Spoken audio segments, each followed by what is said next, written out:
Hello, എല്ലാവർക്കും നമസ്കാരം. ജറ ക്രിയേഷൻസിലേക്ക് സ്വാഗതം. ഇന്ന് ഞാനിവിടെ പരിചയപ്പെടുത്താൻ പോകുന്നത് നമ്മൾ വീട്ടിലെല്ലാവർക്കും ഇഷ്ടമുള്ള കാര്യമാണ് പക്ഷികളെ മൃഗങ്ങളൊക്കെ വളർത്തുക എന്നുള്ളത്. അപ്പോൾ അങ്ങനെയുള്ള ആളുകൾക്ക് ഉപകാരപ്രദമായിട്ടുള്ള ഒരു കിളിക്കൂടിനെ കുറിച്ചാണ് ഞാൻ ഇവിടെ പരിചയപ്പെടുത്തുന്നത്. ഇത് ഞങ്ങൾ ഖത്തറിൽ ഞങ്ങളെ വീട്ടിലുണ്ടാക്കിയിട്ടുള്ള ഒരു കിളിക്കൂടാണ്. ഇത് സാധാരണമായി നമ്മളെല്ലാ കിളിക്കൂടുകളിലും കാണുന്ന പോലുള്ള കുറേ ഐറ്റംസാണ്. കൂടാതെ ഞങ്ങൾ ഇതിലൊരു ഒറിജിനൽ പ്ലാന്റാണ് വെച്ച് പിടിപ്പിച്ചിരിക്കുന്നത്. നമ്മൾ നാട്ടിൽ ചെമ്പരത്തി ആ പ്ലാന്റാണ് ഞങ്ങൾ ഇതിൽ വെച്ചിരിക്കുന്നത്. നിങ്ങൾക്ക് ഇഷ്ടമുള്ളതിനനുസരിച്ച് നിങ്ങൾക്ക് വെക്കാം, നിങ്ങളുടെ താല്പര്യത്തിനനുസരിച്ച്. ഇതിൻ്റെ വലിപ്പം 120 സെൻറ്റിമീറ്റർ നീളം, 80 സെൻറ്റിമീറ്റർ വീതി, 165 സെൻറ്റിമീറ്റർ ഉയരം. ഇതിലാണ് ഞങ്ങൾ ഈ ഒരു വലുപ്പത്തിലാണ് ഞങ്ങൾ ഈ കൂട് സെറ്റ് ചെയ്തിരിക്കുന്നത്. ഇത് ഒറിജിനൽ പ്ലാന്റ് വെക്കാനുള്ളൊരു കാരണം, ഞങ്ങൾ മുൻപ് താമസിച്ചിരുന്ന വീട്ടിൽ ഞങ്ങൾ ഇതുപോലൊരു കിളിക്കൂട് സെറ്റ് ചെയ്തിരുന്നു. അതിൽ ഞങ്ങൾ ഒറിജിനൽ പ്ലാന്റാണ് വെച്ചിരുന്നത്. അതിൻ്റെ ഗുണം എന്ന് വെച്ച് കഴിഞ്ഞിട്ടുണ്ടെങ്കിൽ ഗൾഫ് രാജ്യങ്ങളിൽ ചൂട് കൂടുതലാണ്. അപ്പോൾ ആ ചൂടിൽ നിന്ന് രക്ഷ നേടാൻ കിളികൾക്കൊരു വളരെ ഉപകാരമായിട്ടുള്ളൊരു കാര്യമായിരുന്നു ഒറിജിനൽ പ്ലാന്റ്. അതുപോലെ തന്നെ നാച്ചുറൽ അറ്റ്മോസ്ഫിയർ ക്രിയേറ്റ് ചെയ്യുക, അതായിരുന്നു ഞങ്ങൾ ഉദ്ദേശിച്ചത്. ഇതിൽ ഞങ്ങൾ ഏകദേശം ഒരു 6 കിളിനെ കൊണ്ടുവന്ന് ഇട്ടിട്ട് ഒരു കൊല്ലം കഴിഞ്ഞപ്പോഴേക്കും ഒരു 10-65 കുഞ്ഞുങ്ങൾ വിരിഞ്ഞുണ്ടായി. ഇത് ഞങ്ങൾ ചെറിയ ചെറിയ ഞാരുകളൊക്കെ അതിൽ കൊണ്ടുവന്നിട്ടിട്ട് അവർ തന്നെ കൂടുണ്ടാക്കിയിട്ടുള്ളതാണ്. ഇത് അതിൽ വിരിഞ്ഞിട്ടുള്ള കുഞ്ഞുങ്ങളാണ്. ഇത് ഞങ്ങളൊരു വീടിൻ്റെ അകത്ത് നിന്ന് എടുത്തിട്ടുള്ളതാണ്. വിൻഡോനോട് ചേർന്നിട്ടാണ് ഈ കിളിക്കൂട് വെച്ചിരുന്നത്. അപ്പോൾ വിൻഡോൻ്റെ ഉള്ളിലൂടെ എടുത്തിട്ടുള്ള വീഡിയോ ആണ്. ഞങ്ങൾ മുൻപ് താമസിച്ചിരുന്നിടത്താണ് ഞങ്ങൾ ഈ കിളിക്കൂട് സെറ്റ് ചെയ്തിരുന്നത്. ഇത് ഇത്തിരി അല്പം വലുപ്പം കൂടുതലായിരുന്നു. 2.5 മീറ്റർ ഹൈറ്റിലായിരുന്നു ഞങ്ങൾ ഈ കൂട് ഉണ്ടാക്കിയിരുന്നത്. 2.5 മീറ്റർ നീളം, 2.5 മീറ്റർ ഹൈറ്റ്, ആ ഒരു വലുപ്പത്തിലാണ് ഞങ്ങളിത്. ഇതെല്ലാം കുഞ്ഞുങ്ങളാണ്, അതിൽ വിരിഞ്ഞുണ്ടായ കുഞ്ഞുങ്ങളാണ്.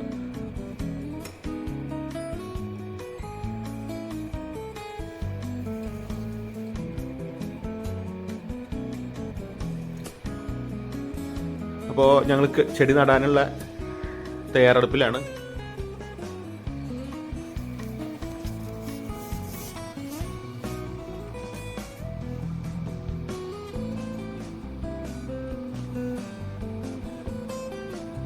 ചെടി ഞങ്ങൾ നട്ട് കഴിഞ്ഞു. ഇതൊരു വൈകുന്നേരമാണ് ഞങ്ങളിത് ഈ ചെടി നട്ടത്. അപ്പോൾ അതിൻ്റെ വീഡിയോ പിടിച്ചപ്പോൾ കുറച്ച് ഈ ഒരു ഡാർക്ക് ഷെയ്ഡായിട്ടുണ്ട്.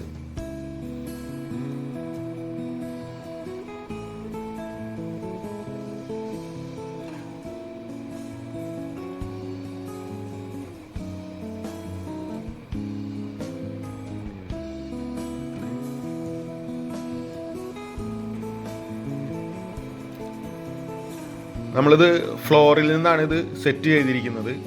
അപ്പോൾ അതുകൊണ്ട് തന്നെ അടിയിൽ വെള്ളം നനഞ്ഞൊരു ഇത് വരാതിരിക്കാൻ വേണ്ടിയിട്ട് ഞങ്ങൾ കിളിക്കൂടിൻ്റെ അടിഭാഗം ചെറുതായിട്ടൊന്ന് സ്പ്രേ പെയിൻറ് ചെയ്തിട്ടുണ്ട്. പിന്നെ കിളിക്കൂടിൻ്റെ ഉള്ളിൽ വെക്കുന്ന സാധനങ്ങളും ഞങ്ങൾ ചെറുതായിട്ടൊന്ന് സ്പ്രേ പെയിൻറ് ചെയ്തിട്ടുണ്ട്. കൂടാതെ ഞങ്ങളിത് സ്ക്രൂ ചെയ്തിട്ടുണ്ട്. താഴെ നിന്ന് സ്ക്രൂ ചെയ്യാൻ ചെയ്തിട്ടാണ് ഞങ്ങളിത് ഫിറ്റ് ചെയ്തിരിക്കുന്നത്. അപ്പോൾ അതുകൊണ്ട് അതിന് വേണ്ടിയിട്ടാണ് ഹോൾ ഇട്ടിട്ടാണ്, ഡ്രില്ല് വെച്ച് ഹോൾ ഇട്ടിട്ട് സ്ക്രൂ ചെയ്തിട്ടാണ് ഇത് ഫിറ്റ് ചെയ്തിരിക്കുന്നത്. 4 ഭാഗത്ത് ഞങ്ങൾ ഹോൾ ഇട്ടിട്ടുണ്ട്. 4 ഭാഗത്തു നിന്നാണ് ഞങ്ങൾ സ്ക്രൂ ചെയ്ത് ഫിറ്റ് ചെയ്തിരിക്കുന്നത്. അപ്പോൾ കിളിക്കൂട് ഏകദേശം സെറ്റ് ചെയ്തിട്ടുണ്ട്.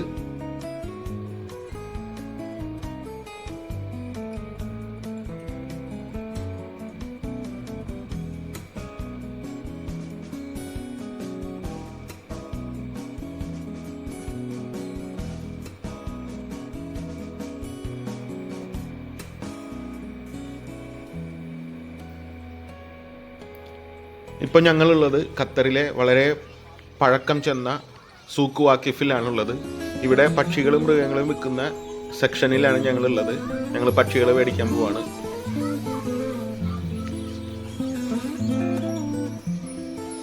ഇവിടെ അക്വേറിയത്തിൽ ഇടാൻ പറ്റുന്ന അക്വേറിയത്തിന് അതിന് റിലേറ്റഡ് ആയിട്ടുള്ള എല്ലാ സാധനങ്ങളും, ഫിഷ്, അതിൻ്റെ എല്ലാ സാധനങ്ങളും, അതുപോലെ പക്ഷികൾ, മൃഗങ്ങൾ, ഒരുപാട് ഐറ്റംസ് ഉണ്ട്. ഇതിവിടെ വന്നു കഴിഞ്ഞിട്ടുണ്ടെങ്കിൽ വേറൊരു ലോകമാണ്. പല വെറൈറ്റി ഐറ്റംസ് ഇവിടെ കിട്ടും.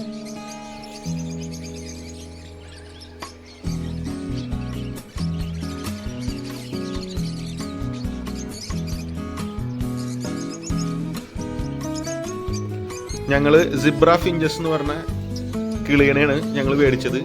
അതിൽ ആ റൈറ്റ് സൈഡിൽ കാണുന്നത് കണ്ണിന് താഴെ ഓറഞ്ച് കളർ, അത് മെയിൽ ആൺപക്ഷിയും ലെഫ്റ്റ് സൈഡിൽ കാണുന്നത് ഓറഞ്ച് കളർ ഇല്ലാത്തത് അത് ഫീമെയിൽ പെൺപക്ഷി. 3 പെയർ ഞങ്ങൾ ഇവിടുന്ന് വാങ്ങി. അടുത്തത് ബഡ്ഗറിഗർ, അതായത് പറക്കിയിട്ട്, നമ്മുടെ നാട്ടിൽ ഇതിനെ ലവ് ബേർഡ്സ് എന്ന് പറയും. ഇതിൻ്റെ കൊക്കിന് മുകളിലായിട്ട് നീല കളർ കാണുന്നത് അത് ആൺപക്ഷിനെ, വൈറ്റ് കളറാണെന്നുണ്ടെങ്കിൽ പെൺപക്ഷി, അങ്ങനെയാണ് ഇതിനെ വേർതിരിക്കുന്നത്. ഇതിൽ തന്നെ 2-3 തരത്തിലുള്ളതുണ്ട്. ഇത് ദോഹ ബ്രീഡാണ്, ദോഹയിൽ നിന്ന് വരുന്നുണ്ട്. അതുപോലെ തന്നെ പാകിസ്ഥാൻ്റെ ഉണ്ട്, ഹോളണ്ടിൻ്റെ ഉണ്ട്. ഇതിനനുസരിച്ച് പല വിലയിലും വ്യത്യാസം വരുന്നുണ്ട്. ഇത് ഞങ്ങൾ 3 പെയർ ഞങ്ങൾ വാങ്ങിയിട്ടുണ്ട്.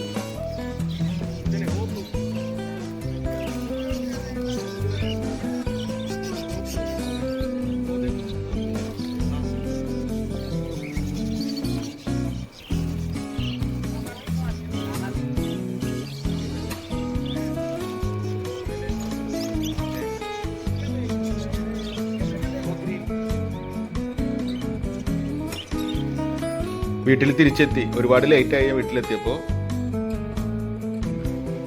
ഞങ്ങൾ കിളിനെ കൂട്ടിലേക്ക് തുറന്നു വിടുകയാണ്. നൈറ്റ് ആയതുകൊണ്ട് നൈറ്റ് ഷോട്ടാണ്, ക്ലിയർ കുറവായിരിക്കും, ക്ഷമിക്കുക. ഫിഞ്ചസിനെ ഉള്ളിലേക്ക് തുറന്നു വിട്ടു.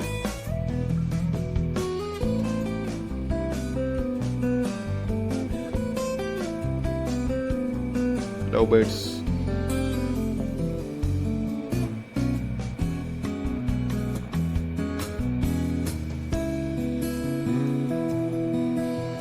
ഇതിന് നമ്മൾ തിന്നാൻ കൊടുക്കുന്നത്, ഇതിൻ്റെ ഭക്ഷണം നമ്മൾ മില്ലറ്റ്, അഥവാ നമ്മളെ നാട്ടിലെ തിന, ഇതാണ് നമ്മളിവിടെ കൊടുക്കുന്നത്. ഇതാണ് നമ്മളുടെ കിളിക്കൂടിൻ്റെ ഉള്ളിലുള്ള ഇപ്പോഴത്തെ കാഴ്ച. ഈ വീഡിയോ നിങ്ങൾക്ക് ഇഷ്ടപ്പെട്ടെന്ന് കരുതുന്നു. അങ്ങനെയെങ്കിൽ ഞങ്ങൾക്ക് കമൻറ്റ് ചെയ്യുക, ലൈക്ക് ചെയ്യുക, ഷെയർ ചെയ്യുക, സബ്സ്ക്രൈബ് ചെയ്യുക.